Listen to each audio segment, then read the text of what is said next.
Like that's the last smile you're getting to. How do we not make that look plastic? Thank you, madam.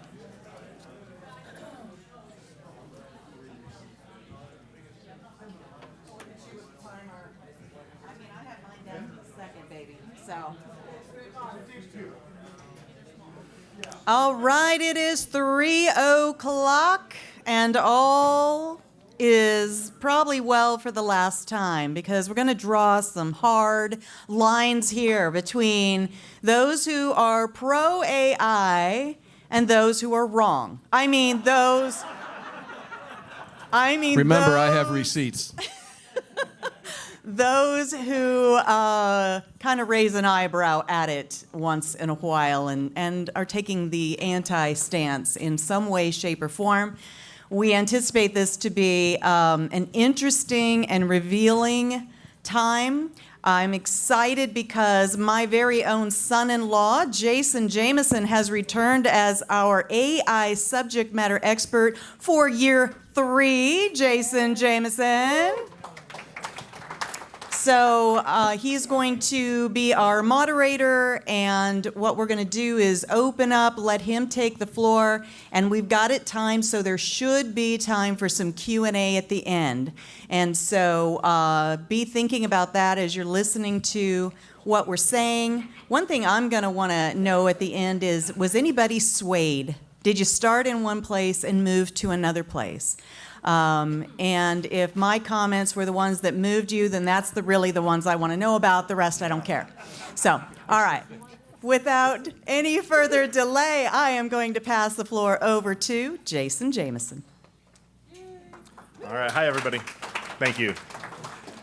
So, yeah, like Cheryl said, I mean, I've been doing this now for a couple years. And when I first started talking about AI in AMM-Con, the world was a very different place. AI was still kind of, people might have dabbled in it at the time, but not too many. And that's completely different now. So before we get to the debating, I just wanted to go over just a couple quick points because it's been kind of a crazy year for AI. So it's really become integral to how a lot of people work, how a lot of people create things, and also how we interact on social media. So personally, AI has really stepped up in my life. So I completed an AI certification at Estrella Mountain Community College this past year. And my capstone project for that was creating like an AI-powered lawyer simulator. So you would talk to the program and it would give you a case, and the judge was an AI entity that decided the case based on how well you argued your point. I also rode in a driverless car for the first time, and that was quite an experience. And it honestly did feel super futuristic. And then another fun AI thing is watching my daughters tell me different things that they wanted me to have the AI create an image of. So like a unicorn in a field or all that kind of stuff, and just seeing the magic of that in their eyes was, I'm like, this is a really fun thing, really cool tool.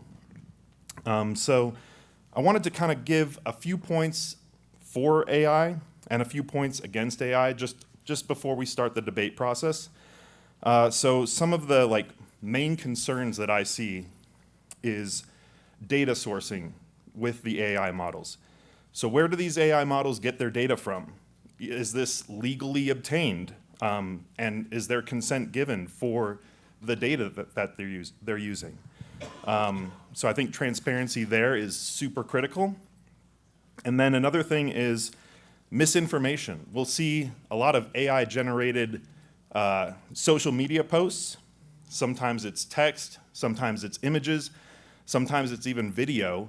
And as that gets better and better, it's going to be harder and harder to find out what's true and what's not true. So I think that's a really big thing we need to look at. Job displacement. So AI can take and automate repetitive tasks, and sometimes not even repetitive tasks, and eliminate entire job sectors. So what are we going to do about that? That's a lot of stuff that we as a society need to think about. And then board games are a really big hobby of mine, and I like to follow crowdsourced board games. And a lot of times, if they announce that they used AI for like their art, a lot of people will just run away from that project. So people seem to be very hesitant to put actual dollars behind AI-generated things. But then for the benefits. So I think when you're doing research and you have to organize data quickly, it provides a really fast, accurate tool that can save you a ton of time to do those things.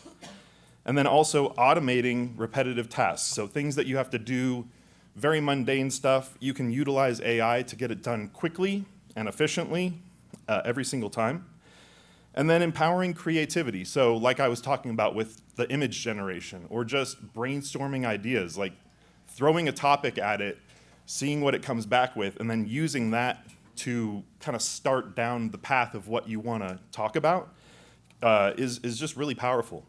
And I think if it's used well and properly, it can truly revolutionize society, improve accessibility and quality of life in a lot of different areas.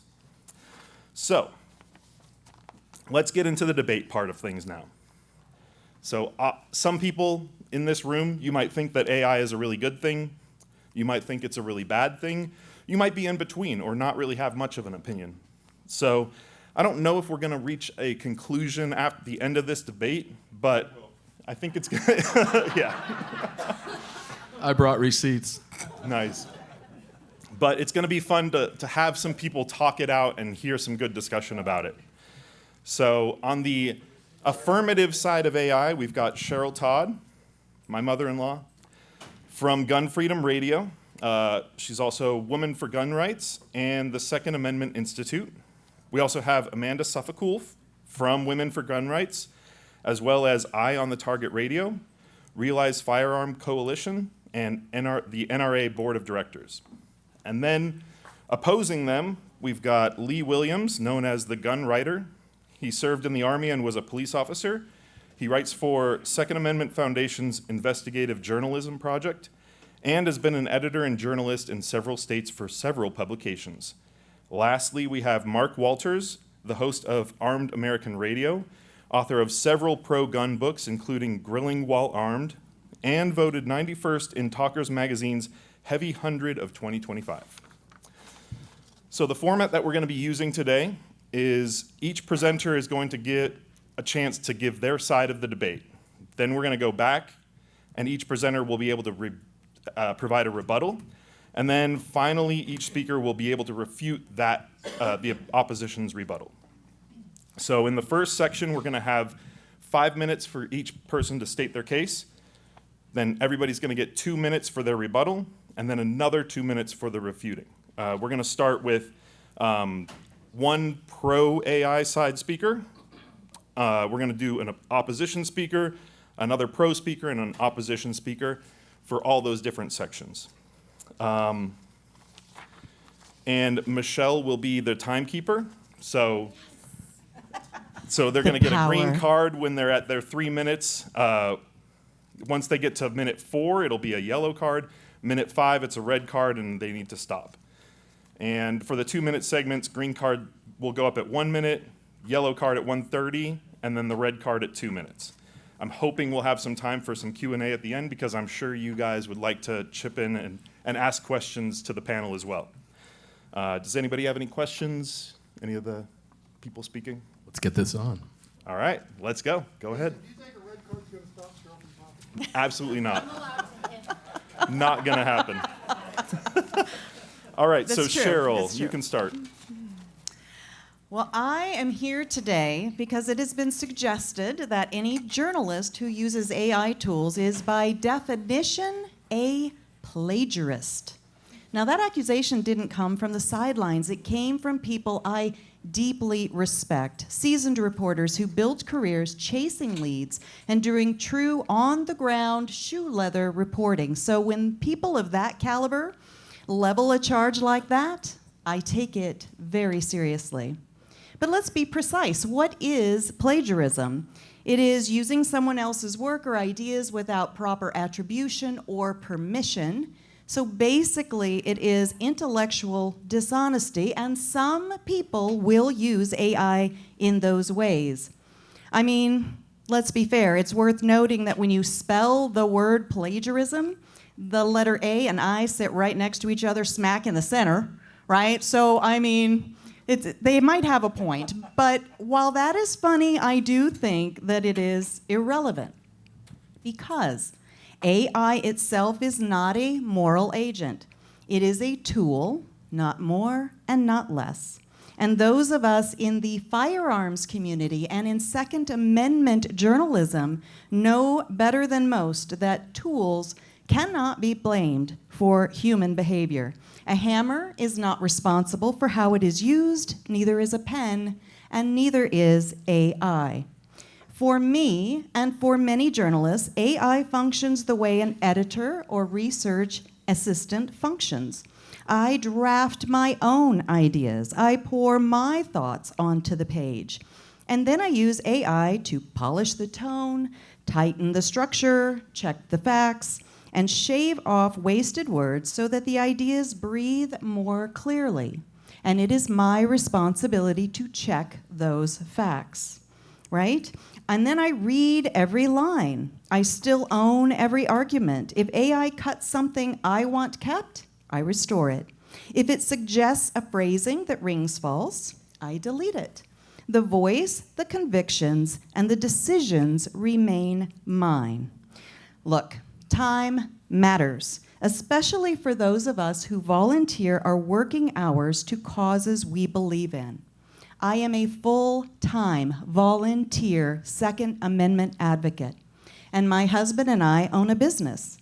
I pay others to manage that business in my absence and pick up my slack so that I can put my hours into advocacy.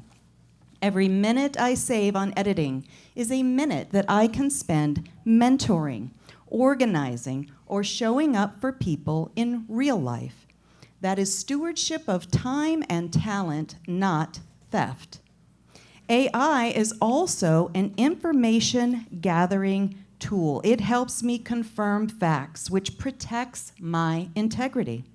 Sure, I could Google those things, but AI finds them faster and offers context for the information. That speed matters when you're on a deadline or when your limited hours are better spent in the field connecting with people. And I cannot overstate this next fact, that AI not only gathers information that's already out there, it reacts to the kind of information that we request of it. If journalists who care about liberty won't engage with AI, we are forfeiting cultural ground in very real ways. We know that culture shapes conversation and policy, and even what is permissible to say. We cannot cede that soil to others while pretending neutrality. Using AI to make our work clearer and more influential is a way to participate in culture thoughtfully and responsibly. Now, does AI enable plagiarism? Yes, and some will abuse it. People who want to steal intellectual property will do so with or without AI, but responsibility for that lies with the user. It is not to be laid with the tool. And blaming AI for plagiarism is like blaming a car for hit and run. It is misdirected and unhelpful. In short, AI is not plagiarism, it is progress when used with judgment, attribution, and transparency. Using AI is stewardship of resources, time, accuracy, and reach, so that I can do the work that only humans can do. Thank you. Excellent. Thank you, Cheryl. That was really good. Lee, you are up next. Thank you. For those of you who don't know me, I started as a journalist. I worked at 5 newspapers in 4 states and a U.S. territory. If any one of my became an editor, if any one of my reporters used AI, I would fire them immediately because they don't provide an accurate, balanced, or it's ethical style of reporting. AI is great. I'm sure, well, all our lives will be affected by AI, but what we're focusing on here is AI in journalism. And journalism and AI do not get along. AI can analyze data. It can recognize patterns, but it cannot tell the truth. It's a terrible system for journalists, and any journalist that would use it should be fired. Now, it's a growing problem. There is a number of AI-enabled fake news sites, and that number has increased tenfold since 2023. Why do you think that is? Because they want you to misinterpret who is using it and what AI is. It's deepfake technology. That's all it is. It's got no business in journalism. I'm sorry. If I had a reporter who wrote a story involving AI and he got caught, he'd be out the door. Now, I'm going to donate the rest of my time to Mark because his tale is going to need a couple extra minutes. Okay. Okay, should we go directly to Mark, or should we have Amanda next? I think let's go back to the pro, and then you can cap it off, and you'll have however many extra minutes. Time, yeah. How many more extra minutes will he have? You know we're going to mess with your constitution. 3.5 more, so you'll have 8 minutes.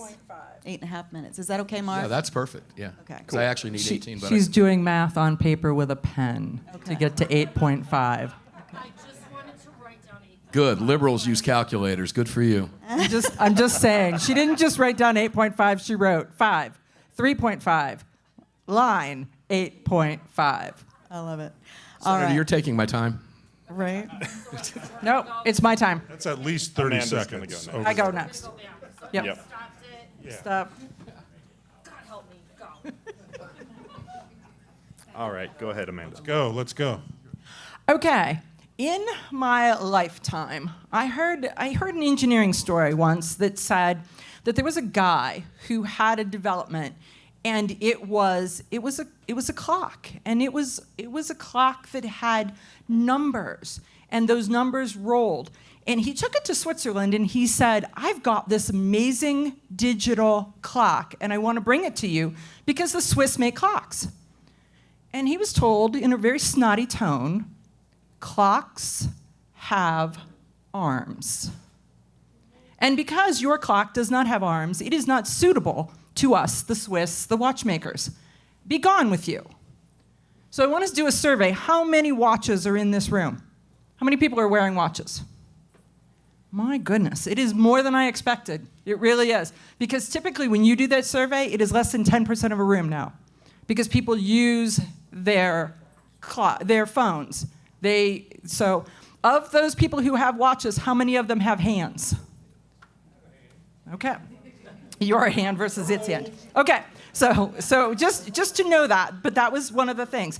Another thing that I've heard in my lifetime, a car has an engine, not a motor. We just heard that he rode in an automated car that there wasn't even a driver, let alone a motor, right? It had an engine. It was completely electric. I was told that computers will be the ruination of the world, and it will take over.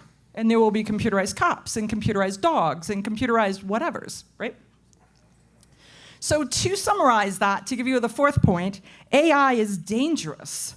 No one needs full auto AI at their fingertips. And we will see to it that you don't have it because it is for your own good. So now, let's talk about really what AI has value for. In the journalistic area, there are people who produce original content and then need that content to be able to be enveloped or shared or spread in other venues, in other things. I learned the other day that I can use AI to take my original content radio show and produce it in my voice in Spanish and reach an entire new audience. And I'll tell you, I took German in high school, not that that did me any good, not Spanish. So it isn't going to be me that does that. But it has a huge value. So AI can help you do a variety of things, but in our industry, it can reach an audience that we're not reaching. It can take original content and it can sort it. And so it can help us create libraries. so that people can find our stuff easier. So there are a variety of ways and a variety of reasons why I believe that AI is the future. We need to use it responsibly, kind of like, responsible gun control. No, we want responsible AI control, if you will, because it truly could be plagiarism. But when you're using your original content, there are a lot of ways that AI is going to help us with future generations, with future information, with reaching future audiences. So AI can alert writers to trending topics to get ahead of the curve, to be able to be prepared for a story or an article. And Mark Smith's talking about what's coming up in the Supreme Court. Wouldn't it be handy to have a list of the things that you need to be doing some research for, so when the Supreme Court pops out something, you already have an idea of what that is and you've had an opportunity to think it through? What about taking the Bruin decision and looking at it and then saying, what are all the different things that could be coming toward us, that Bruin could be bringing to us, so that we're prepared, or so that we can consider those as a focus or as a direction to go into the future? There are so many different analytics that AI can track. They can track engagement, and they can track projects and what gathers interest and what are duds, so that you're not spending your time doing something and writing articles or writing things that only you believe in and that nobody else is actually interested in. There's so many different things. AI can be useful in community building so that we can get ahead of the Instagram and the Facebook and the X algorithms. They can help guide us as to what words we need to use and how we need to do that to get people's attention. So for me, I'm on the positive side of AI. Thank you, Amanda. All right, next we have Mark. All right. How many people in the room have seen the movie My Cousin Vinny? Everything that guy just said is true. I tricked you.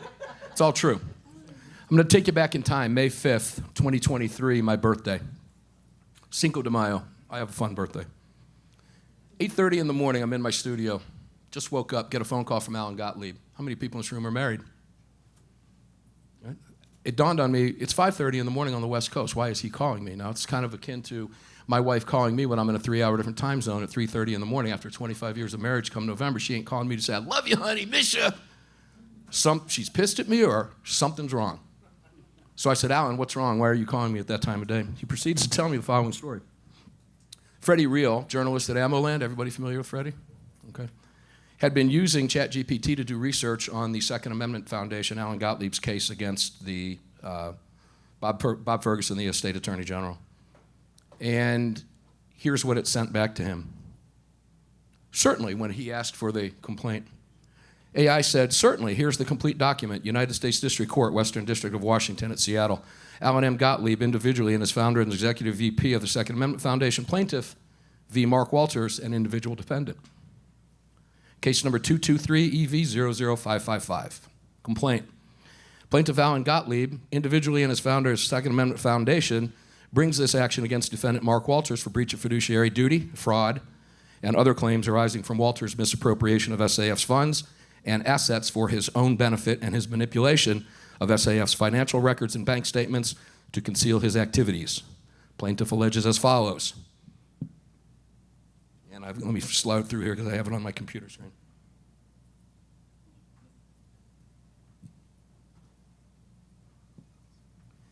Since at least 2012, Walters has served as the treasurer and chief financial officer of SAF. Walters had access to SAF's bank accounts and financial records and has been responsible for maintaining those records and providing financial reports to SAF's board of directors.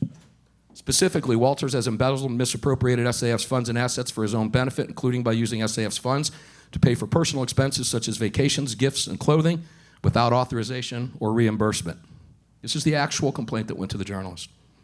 Walters has also manipulated SAF's financial records and bank statements to conceal his activities, including by making false entries and omitting relevant information.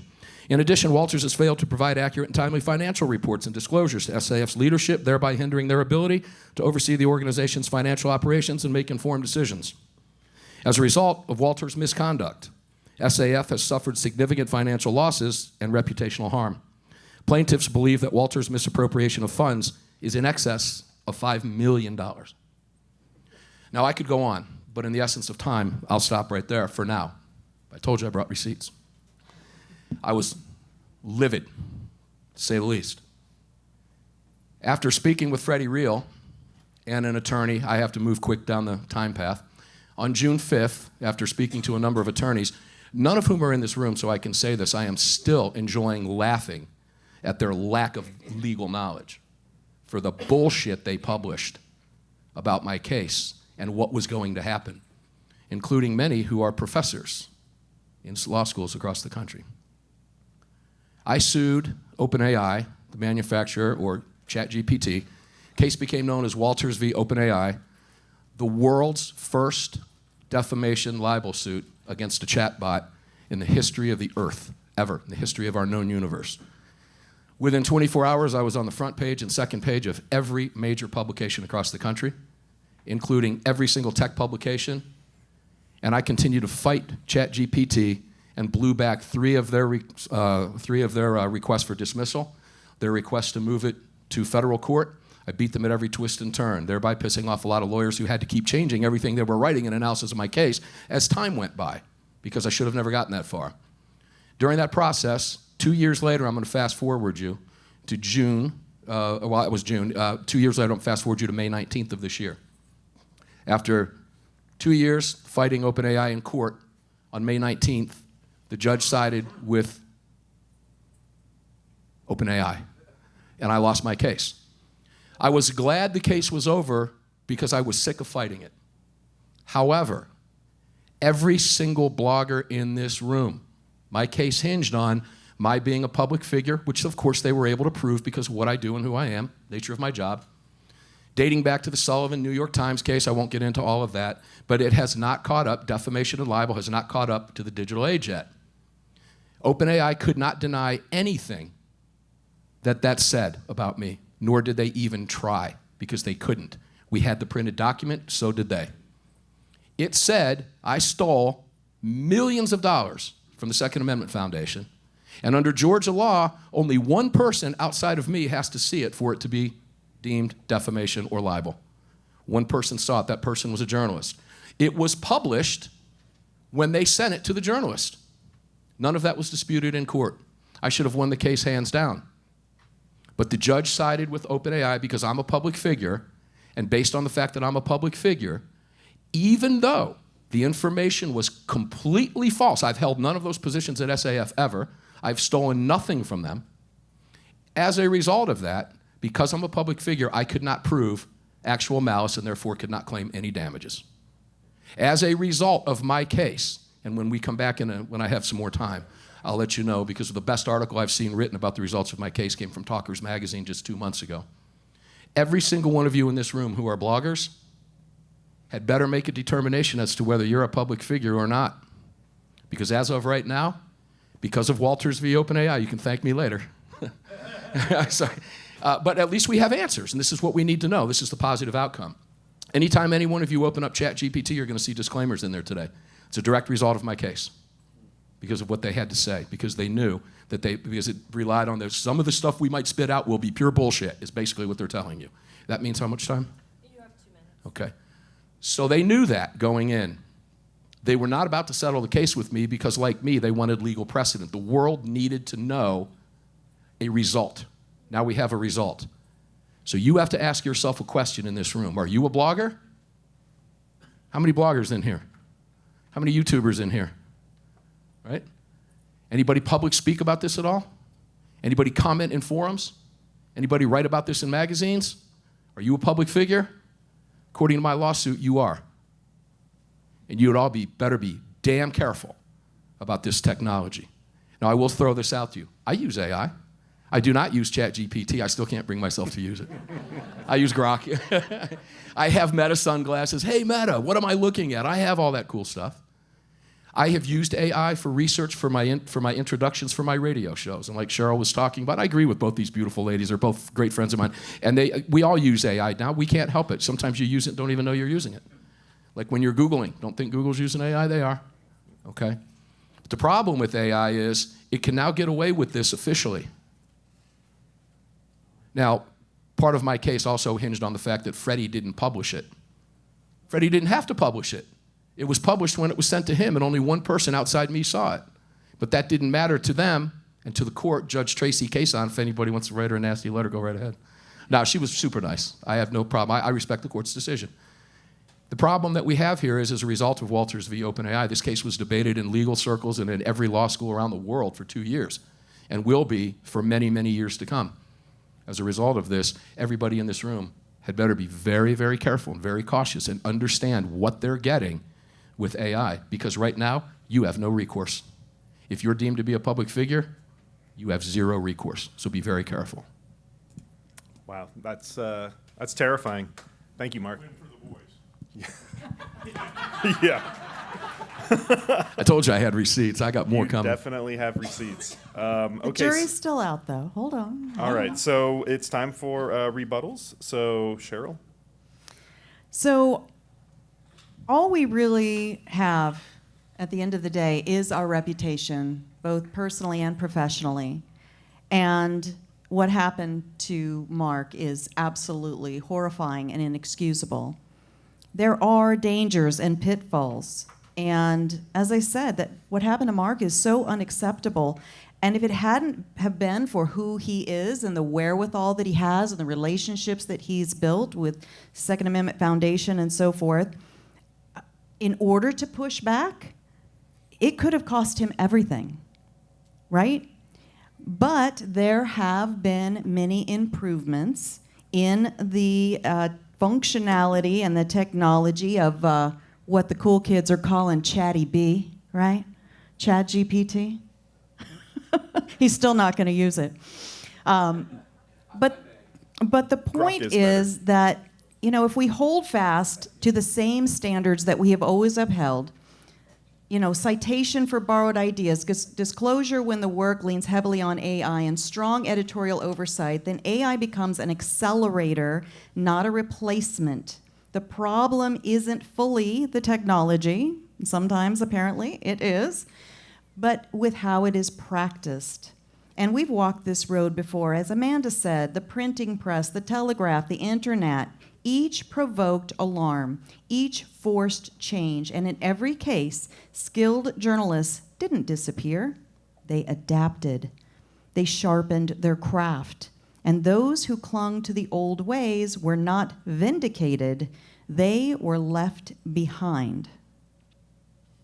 Thank you. Okay, Lee, rebuttal? Yeah, I just want to make sure we stay focused on AI in journalism. I'm sure there's going to be a million uses for it outside of journalism. But having been a journalist, having worked with journalists, having supervised journalists, there's really no way to do it. No way it can be used lawfully. No way it can be used morally. At my last paper, when I was there, I was one of 50 reporters. There were about 30 editors. It was in Sarasota, Florida. Today, there's 6 reporters and 1 editor. That's how bad journalism has taken a hit. That's why we have a future here as journalists. That's why people are going to seek out and read and listen to and watch your videos, because the traditional journalism route is dying, and I would say half that is pretty good. So let's not wait. Let's not screw it up. Let's not take the steps that I'm seeing traditional journalists do, which is taking these shortcuts. We should learn the morals. We should follow them. Traditional AI may work good in selling cars and selling whatever, but it's got no business in journalism. It really doesn't. And I'll meet one-on-one with you if you think this is something you need to get more people to watch you or to listen to you or to do whatever. Everybody should be able to go out and get a good story and tell that story the best way they know how, and people will just always want a good story. There's few of them out there. That's why I was surprised when Mark and I worked together. People jump at our stuff because the mainstream media is slipping, and there aren't good stories out there anymore that are being told. They're looking for outlets like this crap, and this crap has to end. Thank you. Thank you. Amanda? Okay, as Lee said, traditional journalism is dying. I mean, how many people are not subscribing to magazines? How many people are not subscribing to newspapers? Did you know that a couple years ago, the blogger of the year was a videographer? People are accepting and gaining their news from a variety of different vehicles, if you will. They're getting it from podcasts. They're getting it from radio.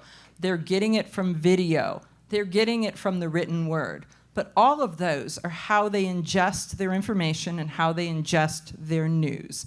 And so the problem that we've got is if we talk journalism as the guy with the typewriter that hits period, double space, right? That has shifted, and that is, according to Michelle, over, right? So we have to expand our horizons at the same time. And I believe that a lot of us now, as podcasters, as radio people, as videographers, as doing social media, frankly, even a couple of the TikTokers, right, that have actual really pretty great content. Those are where we're getting our news. Those are our journalists of the day. And AI can only help them. And they can help them in a way to where they've got content, and then that content can now be shared, that content can be spread, that content can be focused in the areas that people are interested. So that's what I have to say about AI. Okay, Mark? All right. I agree with both these beautiful ladies. However, I've got to throw a caveat in here. There's a but. As a journalist, imagine what would have happened if Freddie had published my piece and did not know me personally, because how did Freddie know what Freddie didn't know what to believe. And he knows me personally, sits on one of the boards with me. And what he did was he picked the phone up that morning and called Alan Gottlieb and said, what in the ever-loving, what did Walters do? This conversation is happening behind my back. Did Walters embezzle $5 million from you? Now, Rolling Stone, I told you every publication in the world covered me, except for one outlet, by the way, ladies and gentlemen. Fox News was the only major network in the country to not cover my case. To this day, I have no idea why, don't care. I've not been real friendly to Fox News on the show, know a lot of people that work there. That could be part of the reason. I don't know, don't really care. However, Rolling Stone magazine said this is a setup. That's a pro-gun journalist. He's a prominent pro-gun talk radio host, and it's the Second Amendment Foundation. This reeks of a setup, the liberal Rolling Stone magazine said. Now, as a guitar player, Rolling Stone's kind of cool for me because I like Rolling Stone magazine from a musical standpoint, but this is what they're saying about me from this standpoint? Okay? Imagine if Freddie Real did not know who I was and published this piece. My case hinged on my being a public figure.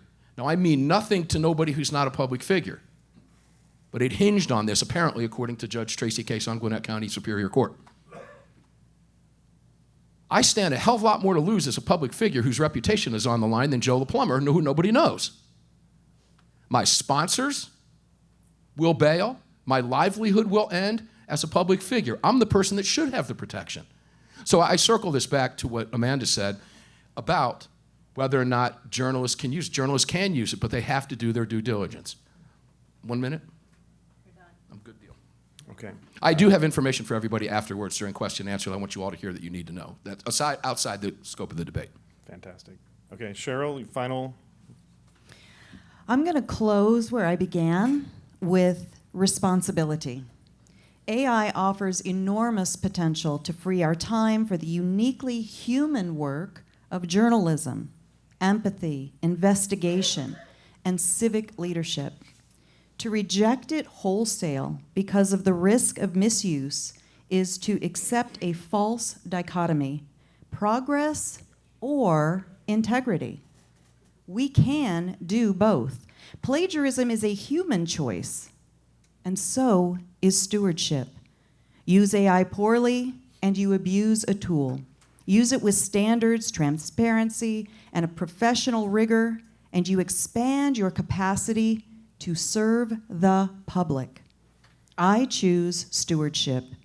If our aim as journalists is to inform, to illuminate, and to hold power to account, then we should embrace every tool available that helps us to do these things better. That is not surrender. That is strategy. That is care. And with every ounce of love and respect that I have for both of these gentlemen, that I am extremely honored to even sit on the same stage next to, that is the pro-AI position I proudly stand behind. Awesome. Thank you. Lee, your final thoughts. Well, I'm glad to hear you choose stewardship. I choose the truth. And AI will never help you get the truth. I mean, if you knew what goes into a traditional newspaper story, I mean, I've argued with editors for a day about a lead. That's the first couple of sentences. It's just amazing. And it takes a long time to work through a newspaper story, to make sure it's fair, to make sure it's balanced, to make sure it's accurate. It's nothing for me to send a young reporter out to call the bad guy in the story one more time, just to make sure we tried. AI can't do any of that. All AI can do is analyze the data and recognize patterns. And this almost took Mark out. It could have taken him out as a result of that. And we just can't do that. It's so much easier just to tell the truth. And that's what we should all be striving for. AI, yeah, it's great for widgets or for farms or for whatever, but it's certainly got no place in journalism, not when people's lives are in jeopardy. Or for slackers who don't want to do the work. Did you people not ever work or write without AI? What'd we do before AI? Oh my God. Wrote stories. Closed. I'm done. Let me say this. Some of you who know me in this room know that when you heard me talk about this, that region. No. Yes. 30 seconds. You might have noticed my voice was cracking a little bit when I was reading that. It's not because I'm nervous being in front of a crowd or talking in front of a microphone. I do it for a living. It's because my blood pressure was through the roof when I was reading that to you, because I haven't read that in a while. Okay, and that's why. Very important stuff. But I do have information I hope we can get to that people in this room really need to know. All right, Amanda. Okay, so in closing and wrapping for me, I think that when you use any kind of a tool, you have to use a litmus test to make sure that it makes sense to you. I know that in engineering, there's been a lot of times when I've done a calculation and then I looked at it and I was like, that just doesn't make sense.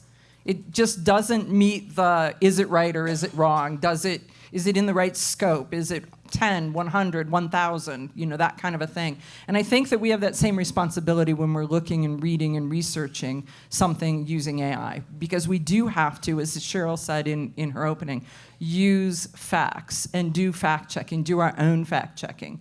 So there is a responsibility to it. And frankly, when we started this, the one quote that came out was we started to have this, and Lee was like, I'm not playing, because AI is the devil.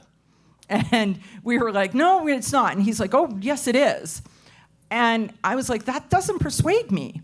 And then he said, using AI without knowing who wrote it originally, someone wrote it originally. And so it is plagiarism. So if you just flat out use it, it is plagiarism. And with that, I agree with the boys' side of this panel. On the other hand, I think that there are so many advantages that come with it that we just have to be aware. I mean, I look at AI kind of like it's a knife. We want it and it's a tool and it's handy and it's convenient. But remember, it's sharp and it can hurt you if you do not use it in the correct way. And I think that that's how we are with AI. But I think the advantages far outweigh the disadvantages. Thank you. Talking to Michael earlier, they use AI to come up with story ideas. And I don't have any issue with that, especially if you've got young reporters, who don't know story ideas. That's not a bad system, especially if you go out and write the story yourself. Excellent. Okay, your final 2 minutes, Mark. All right. I pretty much have said, I have no prisoners on this at all, because I agree with them. I do. I agree with both of them. AI has its place. It definitely has its place. But it has got to be respected. And I do want to say this, and it's not because I'm old, but I remember life before iPhones. Oh, good heavens, how did we survive? How did we make it home on time? Right? These tools that we have in front of us now, I believe, are literally destroying the psyche of this nation. And if the Kirk incident is not evidence of that, I don't know what else I can tell you all. There will come a day when your kids will look back and go, that was your phone? You used the iPhone? Just like you look back at the one hanging on your wall with the cord to this day. And you know what? Life was a hell of a lot simpler back then. We all got along, and even if we didn't, we agreed to disagree because we got our news from 3 people at 6:30 at night, or we read that shit in the morning when we woke up drinking a cup of coffee. And we didn't fight about it all day. Our heads weren't in it all day. We weren't screaming at each other on chat bots. And AI wasn't telling us what to think. We were our own people, okay? So while it's incredibly powerful, and it fascinates me, and I said I use it, I do. There's been many times I've been late. Don't tell anybody this. There's been many times I've been late to my seat, man. Only had about 5 minutes to go to prep for my show. Grok will lay out my bullet points for me, and then the rest is up to me. I don't use it for content. I use it to lay out my bullet points on the topics of that particular day, and it works wonders. But what I want everybody in here to know is that everybody sitting in this room is a potential victim like I was unknowingly. And because of my case, you all had better be paying very careful attention. And I'll read from this. How much time do I have? 30 seconds. 30 seconds, okay. Well, no, I won't say 3 minutes. This impacts independent journalists, podcast hosts, niche content creators, local activists with moderate but vocal platforms. They may not feel like public spaces, but increasingly the court finds it that way, as Walter's AI admits. Once that threshold is crossed, the burden of defamation becomes dramatically harder to meet. The more you speak publicly, even on one topic, the more legally exposed you are everywhere else. While that wasn't the intent of Sullivan, in today's fragmented, always-on media culture, visibility leaks, and so do legal thresholds. So if you're talking, writing, speaking, podcasting, radio, guess what, folks? Because of me, you're a public figure. Just the facts, ma'am. But that's what we needed from the court decision. We had to have that. We needed a place to go, so we know. So what we do now, I'm pursuing legislation to try to fix this problem through my local legislators in Congress, and my local legislator in the U.S., in the halls of the U.S. Congress. So we'll see how that goes. Well, thank you all so much. This has been a fantastic debate. Just can we get a round of applause for our panel? We still have 15 minutes. So at this point, I would like to open up the floor for questions. So if you have a question for a specific person, you can ask them directly. So yeah, go ahead, Dan. What do you got? So I only use AI, and sure when I get in a fight, I use it to see if I'm right or wrong. But why can't... Wrong. Because it was probably written by women. He's married. He's wrong. Need AI to figure that out, did you? Just like I said. So anyway, so if a person's writing a story, a journalist writing a story, you know, they dig information from the web or whatever on somebody, they could get wrong information there too. Isn't the responsibility of that person, the journalist, to make sure the information is accurate before they publish it? Yeah, a big time. And as far as digging information on somebody from the web, I might have a reporter do that to find some tips for like different types of information, but information off the web is not going to go into any news story. Never, never. It might lead you to check for actual documents, but yeah, you're never going to say he's a bad man because I found it on some site. And that's the information not correct either. Right, right. Why can't you sue if somebody published that what they did, Mark? You take this one. Sue them. I did sue them. They did publish it. The person that published it. ChatGPT and OpenAI published it. That was our argument in court. When they published it, when it was sent to the journalist, If the guy would have published it and paid then I would have been able to sue him too, and would have. and it's his responsibility to make sure the information's right, which he checked. He did. He did his due diligence. But under Georgia law, now here comes the legal nuance. This was referred to as libel per se. Lawyers in here know what I'm talking about, which is defamation via the fact that it was accusatory of criminal activity to me. It could say libel per se. You understand. You're shaking your head. Could be something accuses you of adultery or bestiality or something of that nature or this. There's no way to misinterpret what that said about me. You can't go, I didn't know it was saying it was embezzling money when it said I was embezzling $5 million. So we disagree with the court on that. But again, I respect the court's decision because I know why the court ruled the way the court ruled, and that goes back to the Sullivan v. New York Times case. So what this ultimately means is we need to change this through legislative process. In the meantime, everybody in this room needs to be very well aware of what happened in my case and why. And I would highly recommend that if you haven't done it, that you Google Walters v. OpenAI and have a blast. because you'll Why don't see you ask everything from all over the world. ChatGPT to summarize it for you?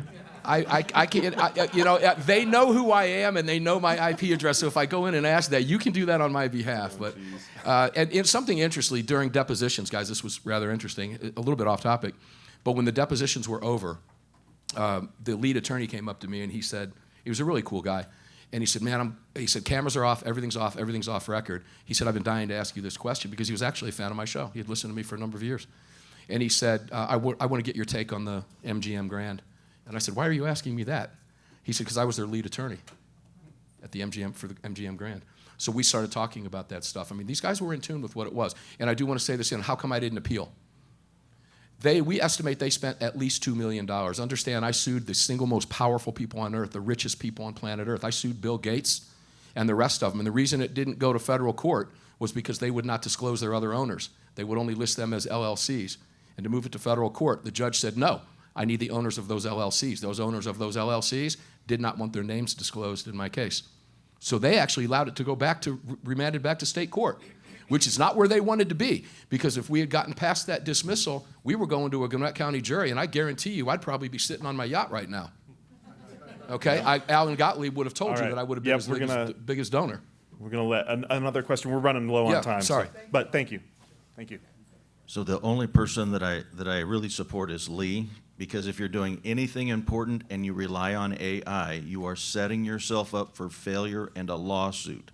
I don't know if you saw, but this month, the folks at OpenAI acknowledged, the lead researchers acknowledged that the flaws, and we call it AI, there's no I. This is a large language model. It is an algorithm that's programmed by a person. You mentioned being an engineer. If you were an engineer and you used a calculator that 15 to 30% of the time gave you the wrong answer, would you throw it away or would you build bridges with it?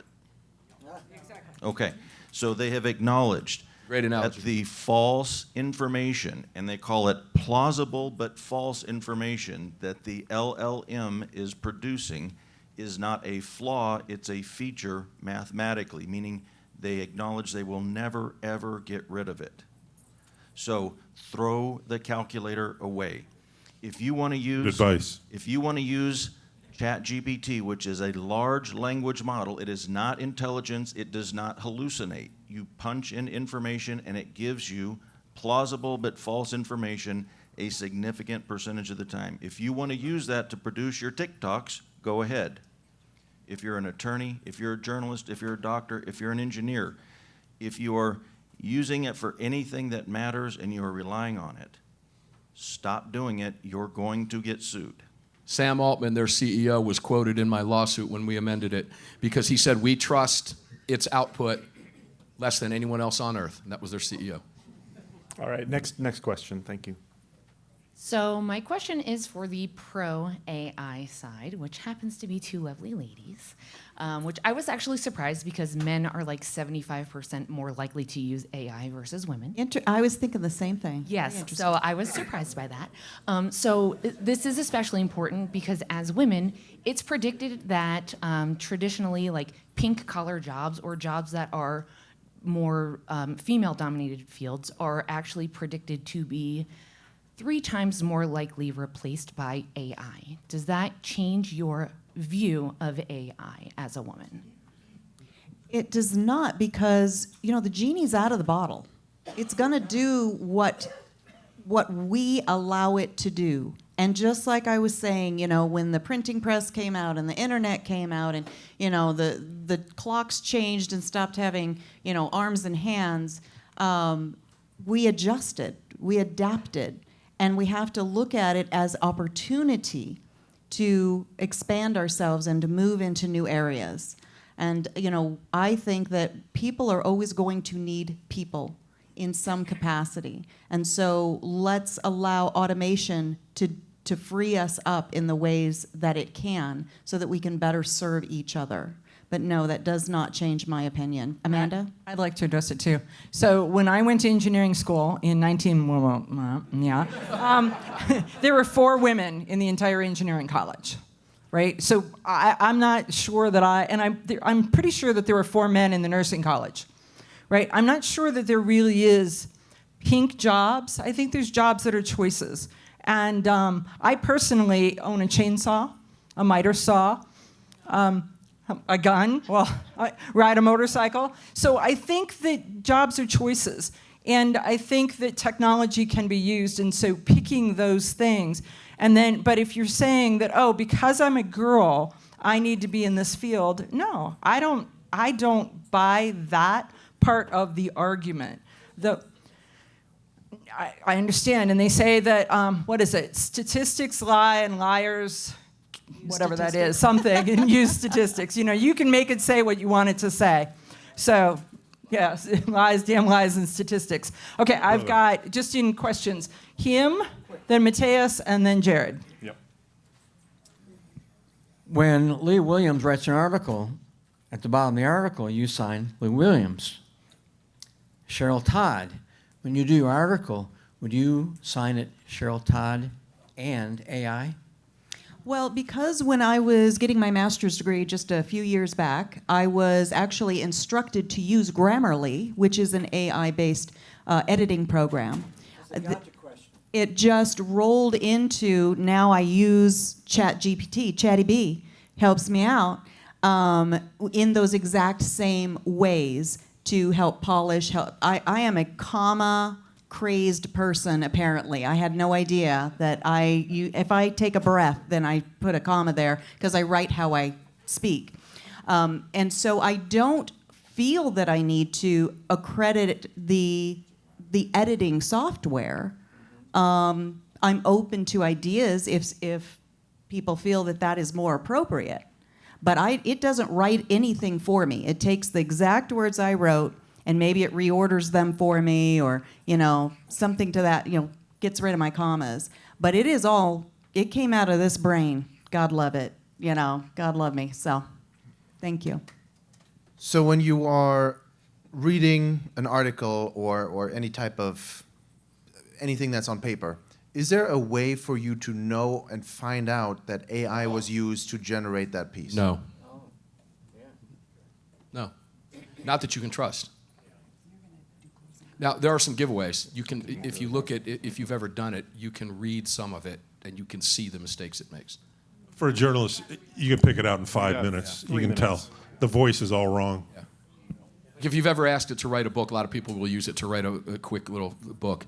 If you read it, you can tell it's not human writing. It's repetitiveness, but it's up to you. You got to be really careful. I just wanted other people to realize you need to double check on your own work to see if you have been a victim of AI. I have been a victim of AI.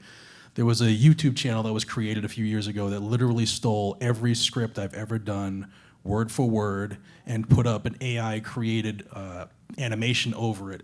They stole hundreds of thousands, if not millions of views from myself and the Armed Scholar channel and tens of thousands of dollars. And it took us combined over 6 months to get YouTube to take it down because we couldn't prove it wasn't us, because whoever was uploading was using a program that would scatter its IP address all over the world. So double check your own work to make sure. You might be a victim sitting here today. So just, it happened to me, it can happen to you, it happened to Mark, and I guarantee we're not the only ones that it's going to happen to. That's a theft of intellectual property. Okay. That's the problem. Who do you sue? We're down to like 2 minutes, so very quickly. Just a comment for the moderator. You said that you took your first ride in a driverless car. Wasn't driverless. It was being driven by AI. Absolutely, yeah. So no, you're totally correct. Yeah, something was driving it. So. Yep. It was AI controlled. All right. So to wrap this all up, I just want to have a show of hands.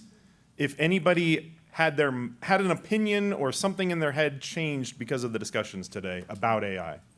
Did you change your opinion? Did anybody change your opinion at all? Raise your hand if that happened for you. We had a handful, yeah. Okay, awesome. Cool. Thank you, everybody. Thank you so much. Thank you, buddy. Thank you, Jason. Thank you very much.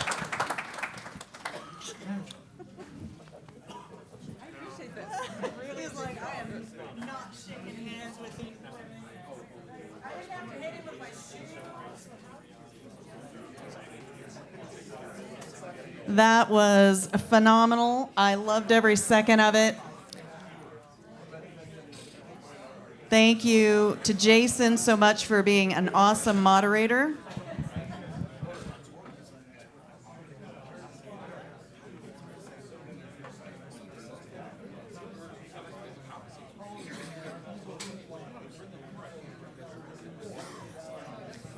All right. We are about to land this plane today.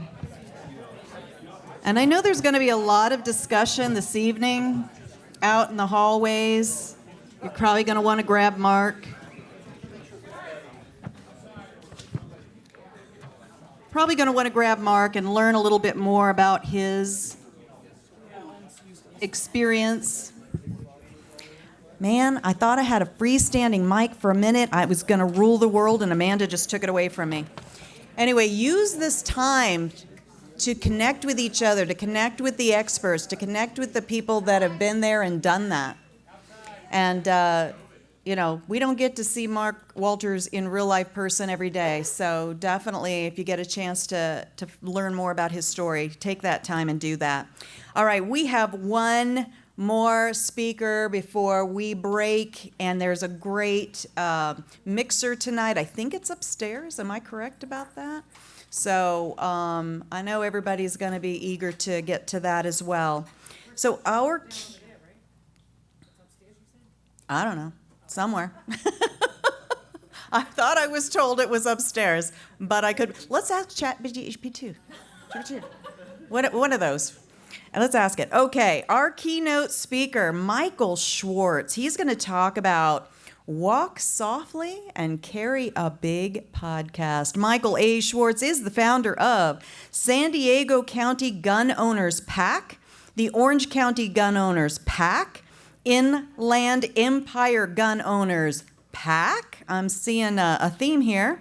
And the Not Me California, which is a 501c3. He's also the executive director for California Gun Rights Foundation, which is another 501c3. And he has been involved in political activism for over 15 years, including campaigns at the local, state, and federal level. Without further ado, we are bringing up our keynote speaker, Michael Schwartz.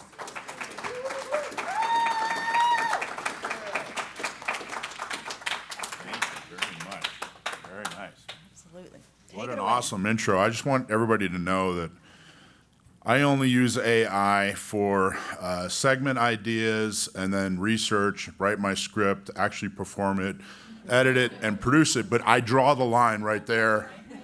Everything else is purely me. I'm just kidding.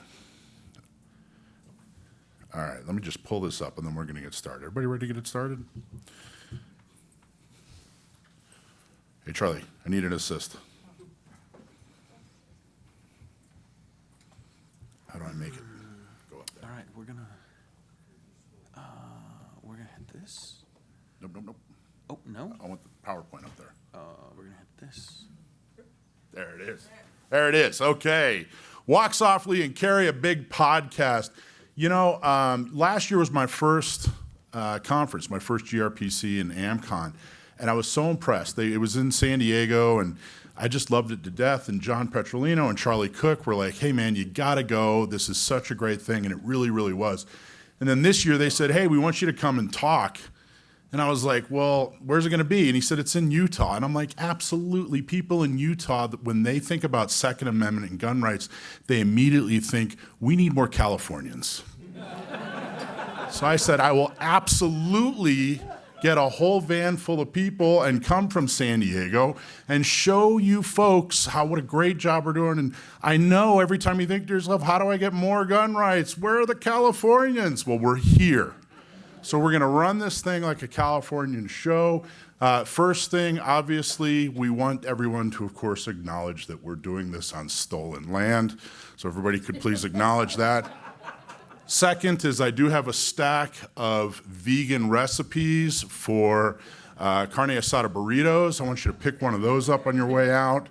And then, of course, when you're on your way home, you will be on the 15. None of this Interstate 15 crap. It's the 15, right? And obviously, you're going to have to realize that if you can't get it done in 10 rounds, then you're going to need to just give up the fight, okay? Because that's it. That's all you get. Morally superior for you to just give up that fight and say, hey, you know what? I tried. I only had 10 rounds. Now I'm going to give up. So I really was kind of flattered, but a little confused because there are so many people out there that have such a successful career. People in this room, tons of people in this room have such a successful career. And I was really sincerely like, I don't know what I bring to the table. You know, I got this little show and we like it and we do what we do with it. But you know, I'm not sure what you want me to talk about exactly. And Petrolino said, well, it's the way that you use the show. He said, I want you to talk about the unique way that you use the show. You use it as a tool for activism. Now, in my intro, they talked about the different PACs, the different political organizations that I started. And then there's Gun Owners Radio, which is a totally separate entity. You're going to kind of get a little confused as to which is which. Don't worry about it. Just look at it as all one picture. But I started as an activist. I started a political organization and said, hey, we got to do better. We got to get people elected. We have to vet candidates. We have to find people who agree with us on Second Amendment. We got to get them into office.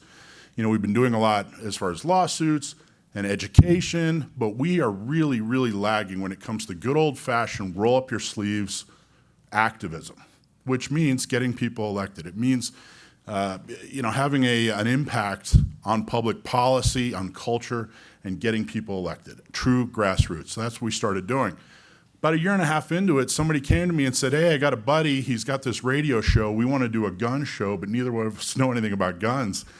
I'm like, okay. So kind of an interesting concept right off the bat, but okay. And so I started on this radio show, and I didn't know what to do.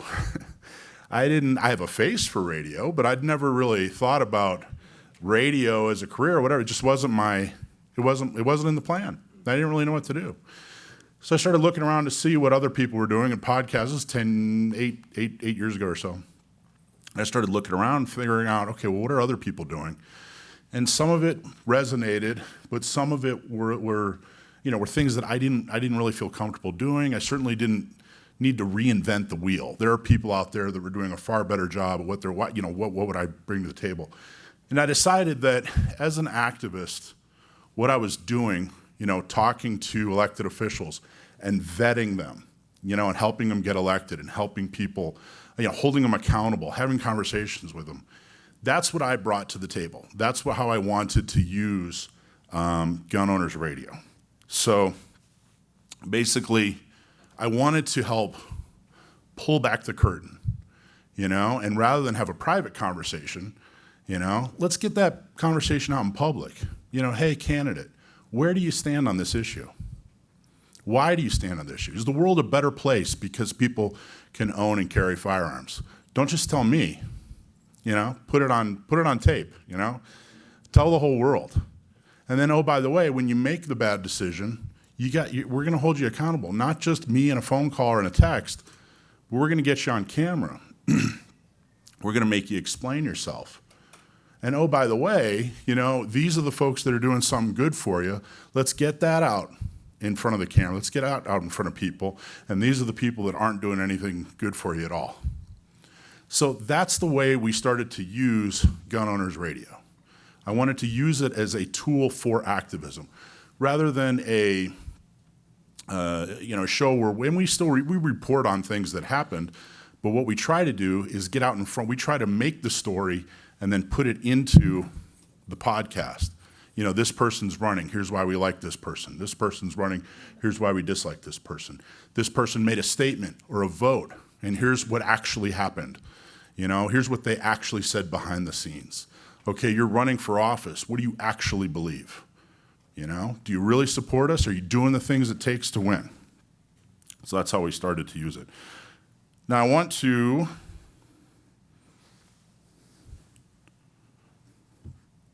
there we go. One of the things that we don't use a lot of is PowerPoint, as evidenced by my performance here today with PowerPoint. Anyway, so I wanted to go through a really important, for lack of a better term, we're going to call it a case study. So in San Diego, in California in general, it was extremely hard to get a carry permit for a long time. And we put what I call political pressure on the San Diego sheriff, and we actually solved the problem before Bruin even came out. So before the Bruin decision, the Supreme Court decision came out forcing people, or forcing municipalities, forcing states to give permits, we had actually, people in San Diego were getting permits because of us. The sheriff that we bullied into giving away permits was retiring. He wasn't going to run again. And he didn't pick someone to replace him. So it was a wide open seat, which for the first time in a long time was a huge opportunity. Now, never before this election in 2022 were CCWs truly a big deal. People just weren't paying attention. I mean, there was a small group of folks that said, gee, golly gosh, we wish we had permits. But it wasn't like a major election point, okay? So we had a couple of candidates in mind, but the main candidate that we knew was running and had a really good shot was the undersheriff. Now, she was running as a Democrat.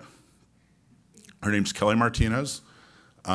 She definitely was reaching out and talking to us, but how much can you really trust anybody until they show you what they can do, right?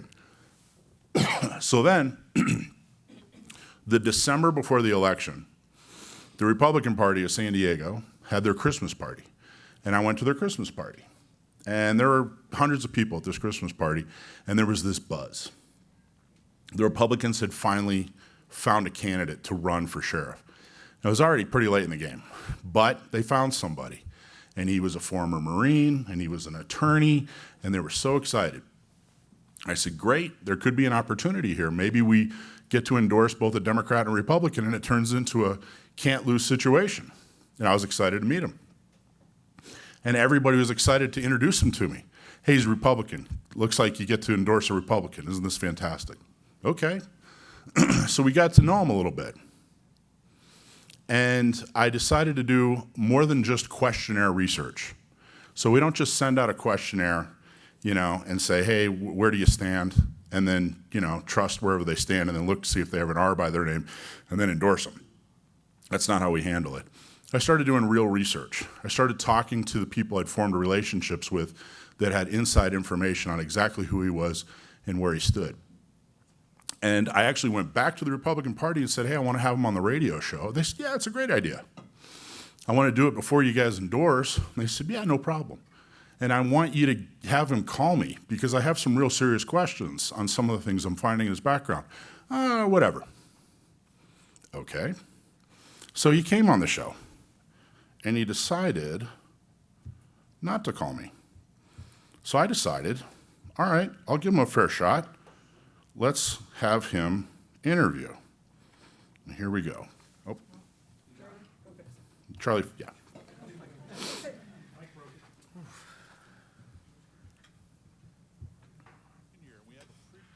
Here in San Diego, the sheriff is not running, so we're going to have a new sheriff no matter what come November.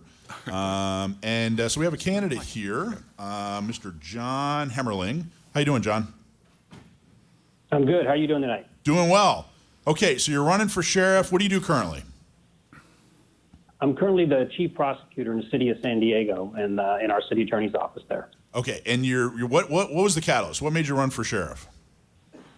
So wait, what's the catch? That's what most people ask when they hear about Rocky Mountain Power's new Watt Smart incentive. Because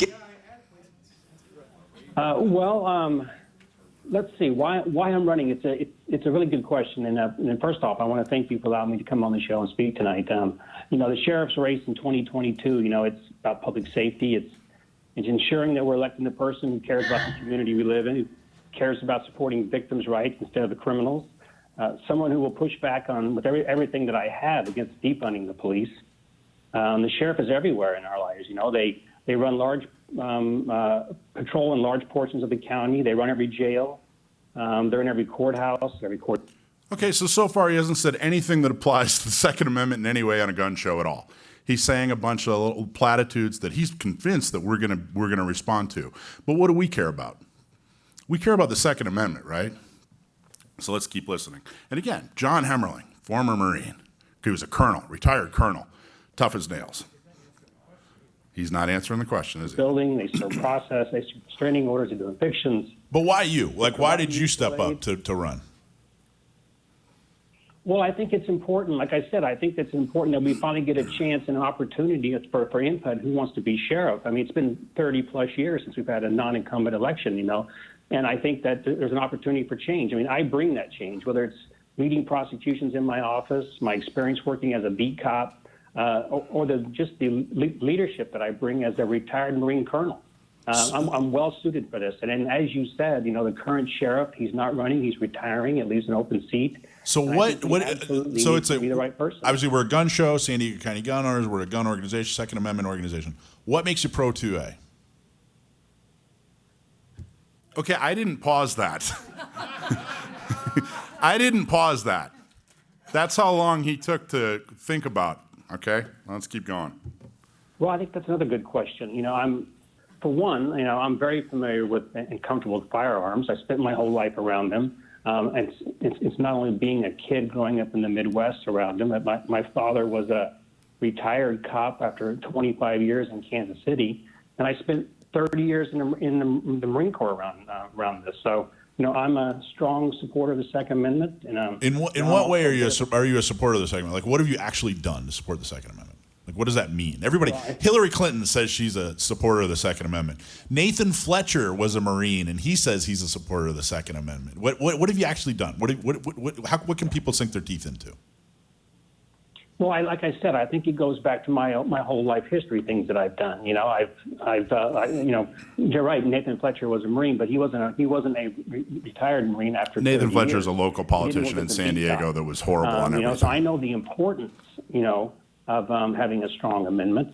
You know, the best way to protect the Second Amendment, you know, is to ensure that we can enforce the laws that are on the books instead of putting more laws on the books. So I think that's a good point. And I think that's a strong point. In my understanding, when I was doing my research, is that part of what you do in the city attorney's office, the city attorney who you work for is extremely anti-Second Amendment.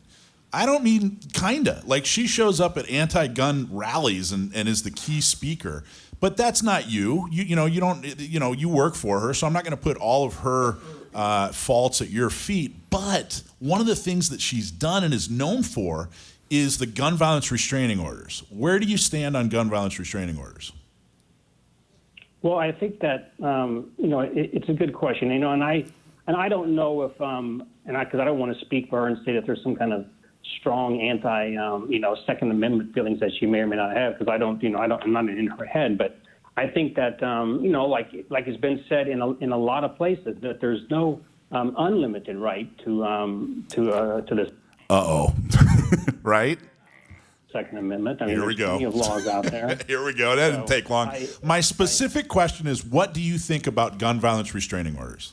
You personally. I think gun violence restraining orders serve a good tool in the community. Yeah. Now, here's why I asked that question right up front. Because what he doesn't know, and what I had researched and found out, and what no one else knew about him, is that he played a major part with the city attorney's office in spreading gun violence restraining orders across San Diego and across California. Basically, they were funded by the state to take gun violence restraining orders, go to different municipalities, go to different police departments and sheriff's departments and say, hey, don't just use this as a red flag thing. If you arrest somebody and they have a gun at all, gun violence restraining order for any old reason. So it went from something that was supposed to be a stopgap or a red flag law into being standard operating procedure for law enforcement. That was not how it was sold to the voters of California. And about something like 2/3 of the gun violence restraining orders issued in California came out of San Diego. San Diego is not 2/3 of California. Now, San Diego is a big county. It's about 3.5 million. You know, San Diego's population is about the size of the entire state of Utah. California is a big state, but San Diego is not 2/3 of it. So he didn't know I knew what I knew That's what I've heard about you. Listen, man, in no universe are you pro Second Amendment. And then I Not just let him have only do you support gun violence restraining orders, but you actually help implement them in other jurisdictions, right? Yeah, our office received a grant from the state to help train law enforcement on how to do gun violence restraining orders. And you help do that, right? That's a part of your job and what you've done. Yeah, I definitely have. Yeah. I got to tell you, those gun violence restraining orders are as big a violation of people's Second Amendment rights as I can possibly think of. You're taking guns away from somebody that haven't been convicted of a crime. And not only that, but your office. So I had a lady call up and say, hey, I was a victim of one of these gun violence restraining orders. She was going through a bad divorce. Her husband said, hey, she threatened me with a gun. You guys went and arrested her, put her in jail. She had to go in front of a judge. And the husband came and said, you know what? She didn't actually threaten me with a gun. I was in high emotions. We're going through a divorce. I was mad. We're both mad. I'm so sorry. And the person who was at your office, at the city attorney's office, said if he retracts his statement, she will prosecute him for filing a false police report. And they had to continue going through the process. And this lady was terrified. Terrified. You guys are predators down there. And I don't say that lightly. Well, I think, like I said, I think that, I don't think anybody can argue that it's not proper. If you have someone who's a criminal, they probably shouldn't be having guns. I mean, there's a whole statutes on armed. But that's got nothing to do with gun violence restraining orders. What does it really take to stop a motivated, violent criminal dead in his tracks? That's got nothing to do with gun violence restraining orders. You don't go after criminals because a criminal is someone that's been prosecuted. You go after people that haven't been prosecuted and you take their guns away. Well, what about individuals that are, get arrested, for example, right? And they've committed, they committed a crime. They get booked into jail. And they're, that doesn't mean that they haven't committed the crime. So is the implication that you can't take? Wait a minute. Are you implying that you can't take? If you arrest somebody, maybe they're doing something violent. Are you implying that law enforcement, without gun violence restraining orders, law enforcement can't take their guns away? Is that what you're saying? Oh no, definitely law enforcement can take their guns away. But well, then why did you bring that example up? We're talking about gun violence restraining orders. Well, because I'm saying, because if somebody did something violent, the police encounter them, they take their guns, they book them into jail. They could go out and they could still buy guns. Well, right? John, let's go back to the last example. The fact that the husband accused the wife of doing. Let's skip ahead a little here. Your story doesn't. We don't have any corroboration, so we're not going to do They're that. benevolent. So you're giving them the opportunity to make the case in front of a judge. Wow, that's great, John. That's total BS, man. These gun violence restraining orders are extreme. They're an extreme example of the abuse of power, and this is what happens when you get the wrong people in office. There's no case to be made that these are good for gun owners. There's no case to be made that we have this thing in the country called the legal system, and it's made up of courts, and you get to go. There's no case. I kind of like it, by the way. I kind of like our legal system. Yeah. And this totally goes around. And I do too. I do too. Well, then how can you make the case that a gun violence restraining order is constitutional and good for gun owners? How can you make that case? Michael, you've already and you mentioned it earlier about police. I mean, we have all kinds of things where people get. Okay. That interview, it went on for just a little bit longer, but that interview ruined his political career.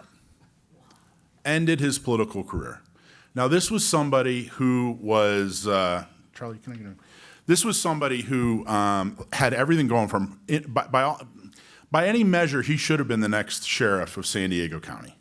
He was a Republican. Every sheriff before him was Republican. He had many, many different endorsements. That's the clicker? Okay, cool. He had many, many different endorsements. He should have been the next sheriff. In fact, the Union Tribune, which is the main paper in San Diego, endorsed him over the Democrat. Now, the Union Tribune's owned by the LA Times. They're extremely left-wing. He had everything going for him. This interview completely threw everything off track. We found out after that he had all kinds of other problems. He was threatening reporters while he was on the city attorney's office.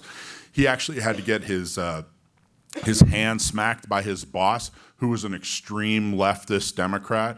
but he went even too far for her. 1 month he was pro-LGBT, the next month he was anti-LGBT, it depended on who he was talking to. He was flip-flopping all around. And this gained traction. This gained a ton of traction, and I was extremely proud. He really, truly proved to be probably one of the most dangerous types of candidates that you can have. He was extremely comfortable with using the force of government against people, and also had absolutely no backbone at all. And that is the recipe for tyranny.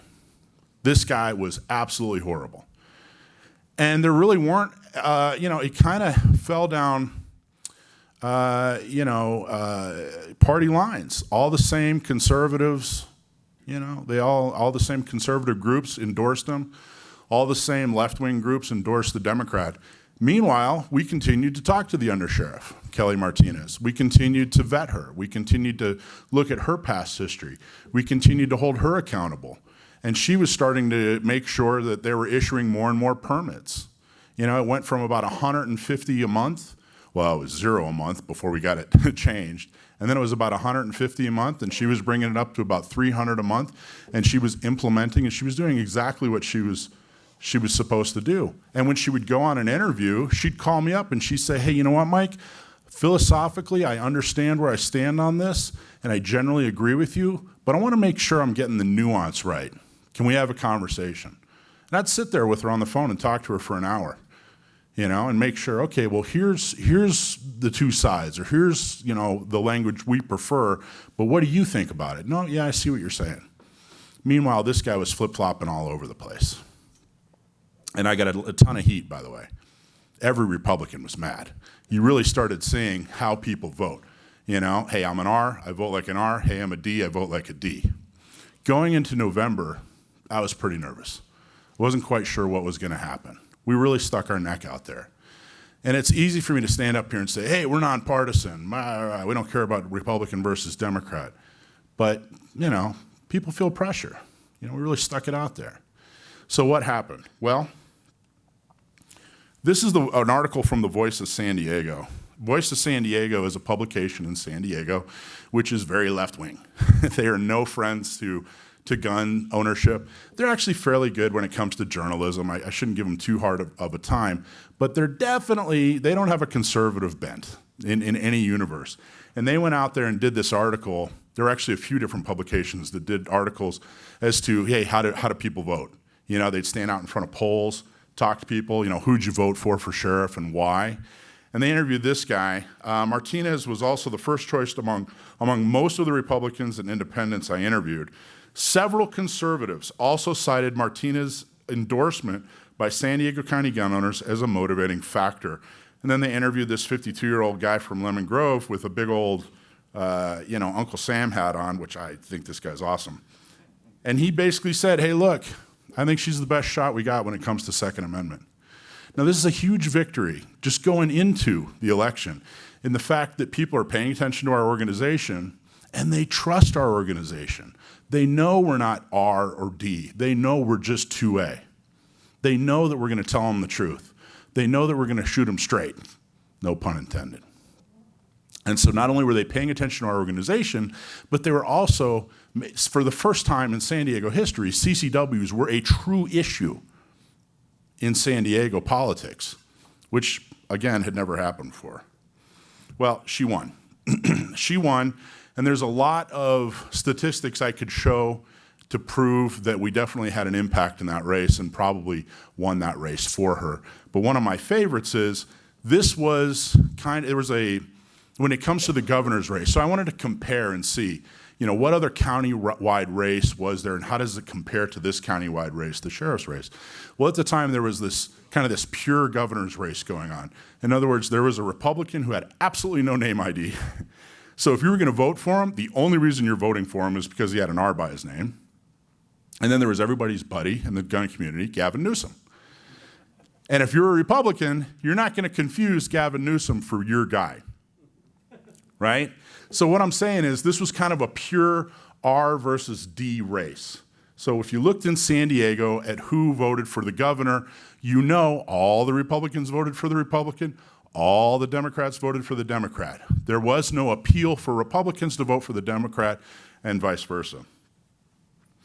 So now let's take a look at Hemmerling, the Republican that we didn't like, and Martinez, the Democrat that we did like. Hemmerling got 300 and, how many votes is that? 351,000 votes, right? Compared to the Republican who got 455,000 votes. That means at least 104,000 people went to the polls and voted for the Republican for governor and the Democrat for sheriff. Now again, how many organizations out there were telling Republicans to vote for a Democrat for sheriff? We're it. We were it. We were the ones sticking our neck out there. And thankfully, she won. And we're extremely proud and happy about that. But not only are we proud and happy about her winning, we're proud and happy that he lost, which was equally as important. And he disappeared, tucked his tail and ran after 10 months of smearing my name all over the place and what a jerk I am and making things up and lying and just being an absolute weasel. So I'm really, really happy with that, but I'm also happy that this was one of the many times that we can point to Gun Owners Radio and say, hey, we use this thing as a tool to advance Second Amendment politics. You know, we weren't reporting on what was happening over here. We were making things happen with Gun Owners Radio. Gun Owners Radio was the tool to make things happen, and we're very, very proud of that. Does that make sense? And I think when John Petrolino and Handsome Charlie over there said, hey, we want you to come talk, I think that's what they want me to talk about. Now that is the Carry a Big podcast part, right? So now let's talk about the walk softly. And I got to tell you, what I'm about to talk to you, if you don't remember anything, I really highly encourage you to remember this because it's damn near magic. So we obviously are in California. You have to communicate the Second Amendment in a whole different way in California. We're outnumbered. People make decisions about politics in a very different way than Kansas or Mississippi or some other state that's generally the opposite when it comes to politics of California. So how do we do this? How do we start a political organization focused on the Second Amendment? How do we have a show talking about the Second Amendment? And how do we talk about the Second Amendment in a way that everyone can relate to, in a way that will cause people to go, hey, you know what? That's right in my line of thinking. I can see the point they're making. Maybe I'm not there yet, but at least I'm continuing to listen. The other thing this helps, what I'm going to talk about here in a minute, it helps you avoid being the anti-guns highlight reel. Does that make sense?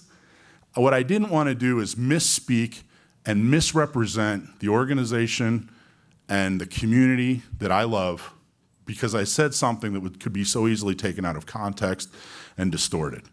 So I found a guy his name's Jonathan Haidt, H-A-I-D-T. He is a former professor at NYU. He was a professor at NYU when he did this, and he wanted to find out why people base their political, or what people base their political opinions on. And he did award-winning research. Has anybody here heard of Jonathan Haidt or the moral foundation theory? Anybody? A couple people? I got to tell you, it changed everything for me. All of our messaging is based on his research. And the great thing is, we don't have to compromise our values. We don't have to compromise our principles. We don't have to mislead people. We can be extremely honest and authentic and still relatable to people who don't agree with us yet. They don't agree with us yet. They will. There's only two kinds of people in the world. There's people who agree with me and the undecided. So we're reaching out to the undecided. So here's what he found out. He found out that people, when they look at an issue, whatever the hot button issue is, immigration, taxes, you name the issue in politics, and they base it on 6 different moral foundations. Those moral foundations are caring, fairness, loyalty, authority, sanctity, and liberty. So when they look at taxes, when they look at immigration, when they look at the Second Amendment, they look at an argument, for or against. They look through it, or they look at it through a lens of one or maybe a couple of these different moral foundations. Now, what does that mean?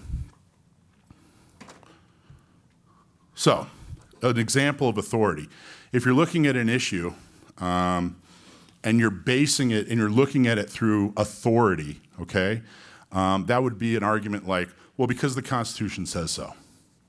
The Second Amendment's important. I should be able to carry a gun because the Constitution says. I should be able to own a gun because the Constitution says, right? That's an authority thing, right? It's the law of the land. Well, what if you don't care about the Constitution? What if the Constitution is malleable? And sure, that's what it says now, but that's not what it says tomorrow, right? Then you're going to be talking right past somebody, okay? But that's an example of one of the moral foundations. That's an example of authority. Let's go on to sanctity. Again, the Constitution is our founding document. You know, it's a God-given right. Well, what if they don't believe in God? What if they don't believe that the Constitution is worth the paper it was written on? Then trying to appeal to them through sanctity is going to be completely and totally ineffective. Does that make sense? So, and then there's liberty. The problem with liberty is liberty means everything, so it means nothing. I want the liberty to be able to carry a gun when I go outside. Well, they want the liberty to go outside and me not carry a gun. So I couldn't base anything on liberty because because it meant so much, it meant nothing. Now, what he found out, and this is the important part, what he found out in his research is he found out that folks on the left generally only care about two of those things: caring and fairness. That's it. People on the right generally value all six of them equally.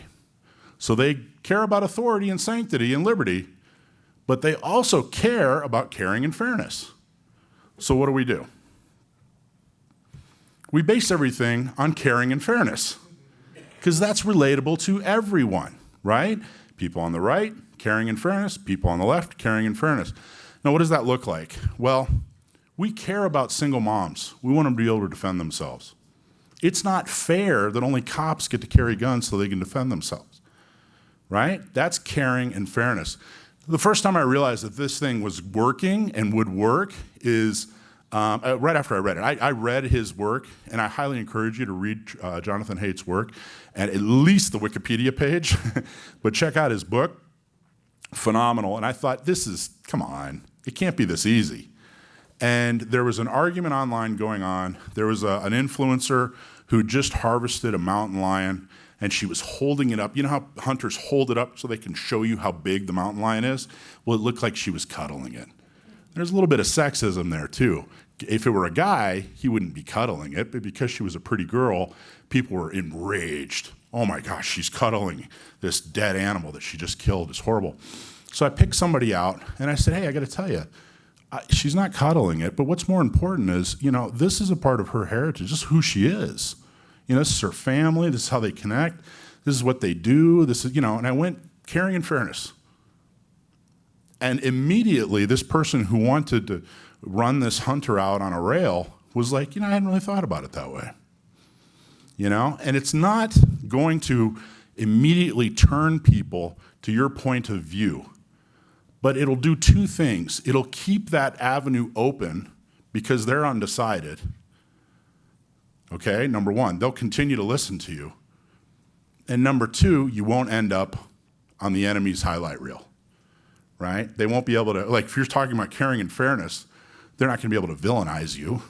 Not as easily, anyway. And those are the two things that are super important. That lesson, I run all our messaging through. Everything that we try to talk about goes through the lens of caring and fairness. And again, that's not something, I don't have to compromise my principles there. I truly believe in caring and fairness. It's something that's extremely important to me. But that's just the foot forward I put that has the biggest and most mass appeal. And I would highly encourage everybody to walk softly by following Jonathan Haidt's lead and using science to reach out to the other side and communicate with people who believe with you or agree with you. He actually found out, he described himself as middle of the road and found out through this that he was in fact extremely liberal. He was kind of funny. And if you look up his name, he's done a lot more interesting research. But what you'll find now, if you read his work and just kind of dig into it and spend an hour checking out what he wrote, you're going to start watching like the talking head shows where they're like a for and an against, and you're going to see that they're completely talking right past each other. You know, this guy's talking about sanctity, and this person's talking about caring. They may as well be speaking a different language. If only the sanctity guy would start talking about caring and fairness, they might actually be able to have a conversation. Does that make sense? Jonathan Haidt, H-A-I-D-T. Write his name down and please give that. It's the 6 moral foundation theory. Check it out. Now, how many more minutes do I have? 5 more minutes. I would be remiss if I didn't touch on this. And I haven't heard us really talk much about it at all. And I think it's something that's important. We're in a Second Amendment event, and we're talking about media and journalism, which is a First Amendment thing, right? So this conference today is where First Amendment and Second Amendment meet. And I got to tell you, I've been a big fan of the Trump administration. I've made the case publicly that he's probably the most pro-Second Amendment president that we've had in modern times.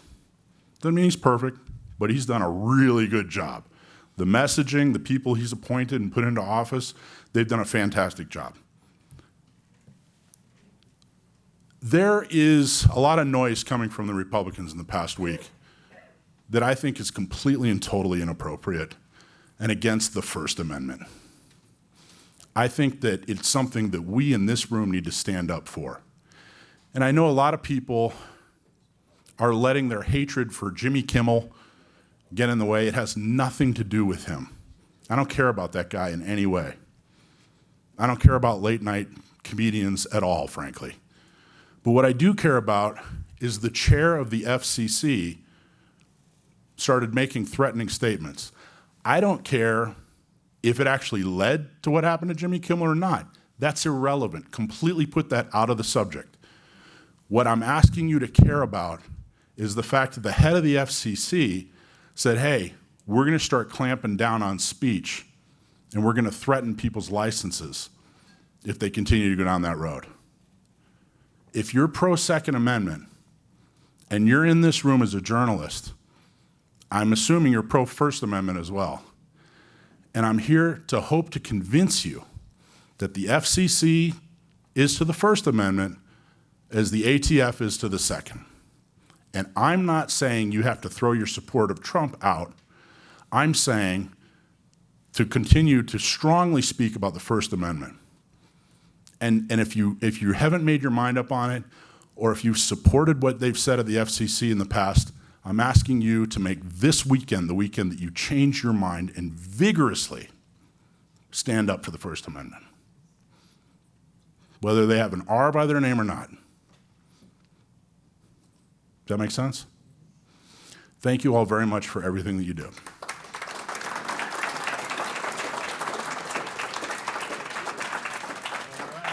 All right, brother. Awesome job, brother. Thank you. All right, ladies and gentlemen, boys and girls, children of all ages. Now you see why I love me some Michael Schwartz, right? Isn't he awesome? Everyone asked me if I was nervous and concerned about today, and I told them that today for me was very much like Thanksgiving. There was a lot of preparation. Once I kicked it off at the beginning, I was done. I can sit back and enjoy. I want to thank you all for coming and attending. I want to thank you all for making it through the whole day. I remember when we first started these, it was very much, let's have this thing, and everyone got out there and they're like, hey, here's what I do, and hey, here's what I do, and hey, here's what I do. And today we really got a chance to hear what people really do, and it's less of an advertisement for themselves, but ways that you can get out there and make your message better to give to everybody else. So I want to thank you all for coming to this today. And I want to thank the board, the planning board that we had that worked on this. And if you are at the social tonight, which starts in 15 minutes, if you run into Cheryl, it starts at 7? What? All right, everyone's got a time for a nap. Because, you know, if you take a nap before you go to sleep, I call it an appetizer. Anyway, if you run into Cheryl or Amanda or me, Cheryl likes Cabernet, Amanda likes a Tom Collins, I like a whiskey on the rocks. thank you all very much for a very successful AMM-Con 2025. We look forward to seeing you all next year. Thank you.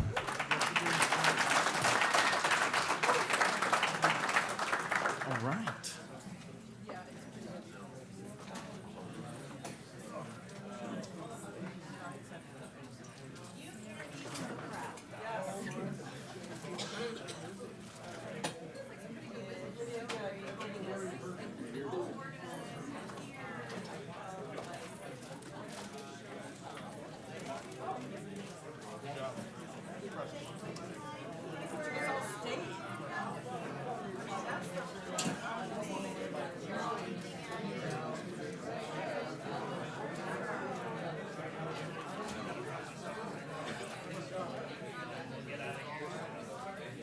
Hey, if anybody wants one of these Petrolino sheets, I've got them here because I don't want to take them back and say that couldn't give them away.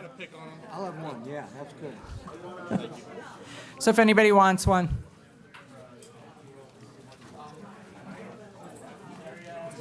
Thank you. Thank you.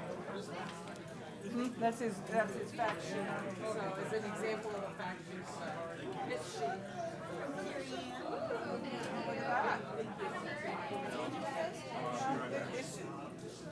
Sample of, yeah,